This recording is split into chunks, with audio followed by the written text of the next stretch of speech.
আসসালামু আলাইকুম। আপনারা সবাই ভালো আছেন? সম্মানিত এলাকাবাসী, আমি আপনাদের সন্তান, আমি আপনাদের ভাই, আমি আপনাদের আত্মীয় স্বজন, আমি টুটেপাড়ার সন্তান। আমি ইউনিভার্স করেছি, ডাবল কামেল করেছি। আমি একজন কলেজের ছাড়। বাংলাদেশ জামাত ইসলামী আমাকে এই সিটের জন্য মনোনীত করেছেন।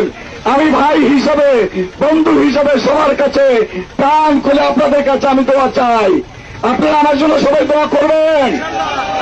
আমি কথা দিচ্ছি, এই কোটালীপাড়া টঙ্গীপাড়া জনগণের পাশে আমি আমার জীবন দিয়া আপনাদের সুখে দুঃখে আমি আপনাদের পাশে থাকবো। আমরা একটা বৈষম্য মুক্ত বাংলাদেশ করতে চাই, যেখানে গরিব দুঃখী নির্যাতিত মানুষ তাদের মন খুলে কথা বলবে। আমরা আল্লাহ কোরআনকে জাতীয় সংসদে নিয়ে যেতে চাই।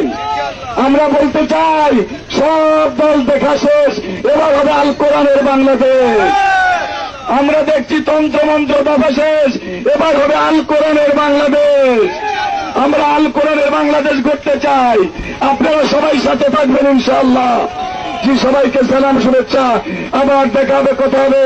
আসসালামু আলাইকুম ওয়া রাহমাতুল্লাহি ওয়া বারাকাতুহু।